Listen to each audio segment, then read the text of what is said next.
Hello class, welcome to our lesson today dealing with comparing and ordering. We're going to be looking at fractions, decimals, and percentages today, and also in the next class period. So let's go ahead and get started just with a couple review questions just to remind ourselves about solving equations. Remember, you have to do PEMDAS backwards, so the first step on number 1 should be subtracting 8 on both sides. Remember, these are both negative numbers here, so it should be a negative 15, not 1, for example. And then divide by 4. Now, a lot of you are struggling with this because it doesn't work out as nicely as you want. Remember, this is just negative 15 over 4, which would be negative 3 3/4. You can also have the decimal. I would encourage you to make sure you're comfortable with the fraction idea on a question of that nature. On the second one, you should add 15 to both sides. This is one negative, negative 29 plus 15, so that's one of each. So you should subtract and you get 14. It's going to be negative because the larger number is negative. And then if any time there's a coefficient that's a fraction, you can just multiply by its reciprocal because that's doing the same thing as dividing by itself. And so when you do that, you should multiply both sides by 3 over 2, and you get negative 21 as a final answer here. Those are two main ideas, making sure what to do with improper fractions and how to write them as an answer and how to deal with a fraction coefficient. Okay, these 4 questions, I didn't want to spend too much time on them, but it's just ordering numbers from least to greatest. And so what we want to do is go by place value. So you look at the whole number and say, well, there's a 1 there and a 1 there, but then it's 0.4 and 0.44. Okay, you want to go in order, okay, down the line. So for example, like this one right here, this is 0.2, that's 0.24. Remember, you could always add zeros to it to compare. A lot of people are good with this if they look at it from a money situation. But you want to go from highest place value to lowest place value. It doesn't matter what the rest of the numbers are. If the first place value, like for example this, 0.6, is going to be less than the next numbers, which are 6.06, because it's a number less than 1. So when you're dealing with these scenarios, you want to make sure that you're looking at them from the right perspective. Place value from greatest to high, or greatest to least, excuse me. Okay, the next set of questions is just deciding what version we want to put things in, and then say which one's greater. So this is a 7% sales tax and a 1/20th sales tax. I decided to make these both fractions. If I was doing this on a test or on my homework, I'd have to show what I changed them to and then pick the higher one. Okay, for this case, 7% is 7 out of 100. 1 out of 20 multiply by 5 and make it 5 out of 100. This one has particular meaning because in Indiana right now, sales tax is 7%, so that's something to know as a consumer, and that's higher than the 1/20th. For the next one, 0.37 is probably good to leave it like that. 1/3 is 0.3 repeating. Now notice 0.3 repeating keeps going on and on and on. Okay, it's rational because it repeats, but it's lower than 0.37 because both have 3 to start with, and then the 7 is higher.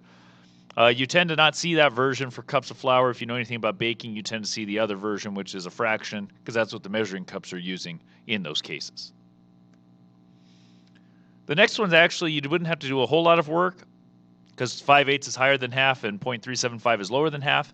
But if we were going to do that, we could make 5/8 into a decimal by taking 5 divided by 8, and that's 0.625. Obviously, that one's going to be higher. That would be something like for a car or any type of mechanical work. The next one's interesting because I don't think I've ever seen 12 3/5 of a dollar. You typically see the second version, which is 0.56 or 56 cents. Making 3/5 into a decimal would be 0.6. What you'll notice here is I put a 0 on the end because money always goes 2 places after the decimal point, and so this one's a little bit higher. If you're noticing a common trend here, for whatever reason, on all of these questions, the first one is higher. Don't assume that every time, okay? You want to make sure that you compare them. So if you have questions like this, you're going to want to make sure you write the original pieces and then change them to the same format and then pick which one's higher. I want to be able to see that process. The next one is a score of 93%. That'd be 0.93. Just move the decimal back 2 spots and make it a decimal. And then 7 out of 8 is 0.875, and 0.93 is higher because it's got a 9 in the tens place, and this one has an 8. 5 and 5/6, if you take 5 divided by 6 on your calculator, you get 0.83 repeating. 5.8, doesn't matter what the rest of it is higher than 5.6, so the 5 and 5/6 is going to be a higher number when you're comparing those two things. Okay, the other thing that we need to talk about is just ordering a bunch of numbers from least to greatest. For just the sake of all your questions, 99% of all questions are going to be ordered from least to greatest.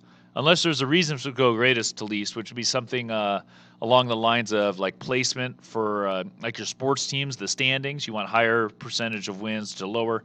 Okay, but it'd still be ordered. But in general, in math class, you're going to probably go least to greatest.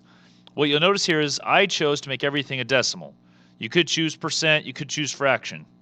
To be honest, fraction's probably the most challenging because to compare them all, you'd have to find a common denominator. So I would probably suggest going percentage or decimals. Whichever one has more to start with probably is your best option. So in this case, I made 1/8. 1/8 is 0.125. That's when you want to start knowing if you don't know that already. 11%, move the decimal back, it's at 0.11. 3 out of 20, multiply by 5 to get out of 100, that's 0.15. The next two are good, they're decimals already, 0.43 for 43%. Remember, 7% is 0.07, not 0.7. Okay, that would have been 70%, okay, which is what this one would have been. And then 5 out of 6 is 0.83 repeating. And then I just go through the list and find the lowest one and just write them all in order. My encouragement on this is, notice I wrote them in order from least to greatest in their original formatting. I would encourage you to do that as you're going through these questions. It helps recognize what the original problem was and how to order them. Obviously, if you're doing an online tool, you just mix and match and move them around. But you're just looking for lowest to highest. I know that this seems very basic, but a lot of students tend to struggle with questions like this because there's a lot of numbers. One way to make sure you're at least on the right track is count how many numbers there are. Make sure you have the same amount of numbers in your answers. Sometimes what happens is students don't realize they missed a number. Okay, so that's something to think about for those scenarios. Okay, your homework, you have a couple different styles of questions. Directions are very clear on 4 through 10. You need to show why the one number is larger than the other. Don't just pick one. So that would be something like what I've done here.